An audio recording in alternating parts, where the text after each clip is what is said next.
മുഹമ്മദ് സെയിൻ സമാനും അവരുടെ പിതാവ് ആബിദ് ഹുസൈൻ നമ്മോടൊപ്പം ഉണ്ട്. പിതാവുമായിട്ട് തന്നെയാണ് ഈ സമാൻ ബെറ്റ് വെച്ചിരുന്നതാണ് ഏറ്റവും ശ്രദ്ധേയമായ കാര്യം. ഈ സമാൻ തന്നെ പറയൂ കാര്യങ്ങൾ. എന്തായിരുന്നു ബെറ്റ്? ബെറ്റ് എന്തായിരുന്നു? ഞാൻ വിചാരിച്ച് മാർക്കിസ്റ്റ് ജയിക്കുന്നു, പക്ഷെ തോറ്റായിന്. തോറ്റപ്പോ വലിയ സങ്കടമായോ? സങ്കടമൊക്കെ ആയി കുറച്ച്. മുഴുവൻ സമയം സഖാവായിട്ട് തന്നെയാണ് അപ്പോൾ ഉള്ളത്. ആ, ഇലക്ഷന്റെ പ്രചരണ പരിപാടിയിലൊക്കെ പങ്കെടുത്തിരുന്നോ? ചില എന്തൊക്കെയാ പ്രചരണത്തിൽ പോയിരുന്നത്?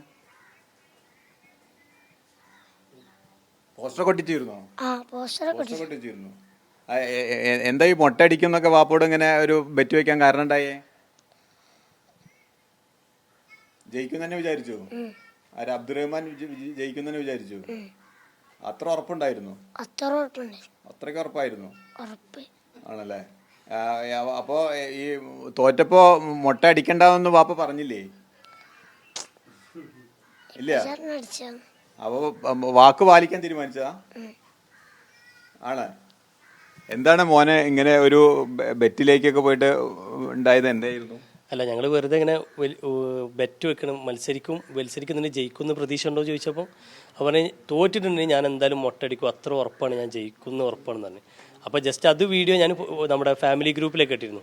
നിർഭാഗ്യവശാൽ ഇവിടെ തോറ്റപ്പോൾ ഫാമിലി ഗ്രൂപ്പിൽ നിന്ന് ചോദ്യം വന്നു, എവിടെ സഖാവ് ഇവിടെ മൊട്ടടിക്കുമെന്ന് പറഞ്ഞവരൊക്കെ എവിടെയെന്ന് ചോദിച്ചു. അപ്പോൾ ഞാൻ പറഞ്ഞു ഇങ്ങനെ ഒരു സംഭവം ഉണ്ട്, എല്ലാവരും ചോദിക്കണ്ടടാ എന്താ ചെയ്യുന്നത്, മൊട്ടടിക്കണമെന്ന് ചോദിച്ചു. അപ്പോൾ ഇവന് ഭയങ്കര വന്നുകൊണ്ട് പെട്ടെന്ന്, ഞാൻ വീഡിയോ ഇപ്പം ശ്രദ്ധിച്ചിട്ടില്ല, അപ്പോൾ വന്നുകൊണ്ട് പെട്ടെന്ന് പറഞ്ഞു വാക്ക് പറഞ്ഞാൽ ഞാൻ പാലിക്കും, കാരണം ഞാൻ സഖാവല്ലേ എന്ന് പറഞ്ഞു.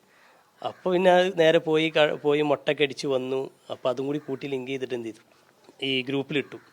സ്വാഭാവികമായിട്ടും ഗ്രൂപ്പിലിട്ടപ്പോൾ പിന്നെ അത് ആരൊക്കെ അങ്ങനെ ഷെയർ ചെയ്ത് പോയി. പിന്നെ ഫസ്റ്റ് എനിക്ക് തോന്നുന്നു ബിനീഷ് കൊടിയേരിയാണ് ഷെയർ ചെയ്തെന്ന് തോന്നുന്നു. പിന്നെ അവിടെ നിന്ന് അങ്ങോട്ട് കണ്ണൂരിൽ നിന്ന് MLA ഷെയർ ചെയ്തു. പിന്നെ VP ഷാനു, അങ്ങനെ പാർട്ടി നേതാക്കളൊക്കെ അത് ഷെയർ ചെയ്തപ്പോൾ ഓട്ടോമാറ്റിക്കലി ഇത് ഒന്നും കൂടി ഒന്ന് വൈറലായി അതുണ്ടായത്. ഇതിപ്പോ ആരൊക്കെ കുറെ ആളുകൾ വിളിച്ചില്ലേ? ആരൊക്കെ വിളിച്ചു സമാനെ?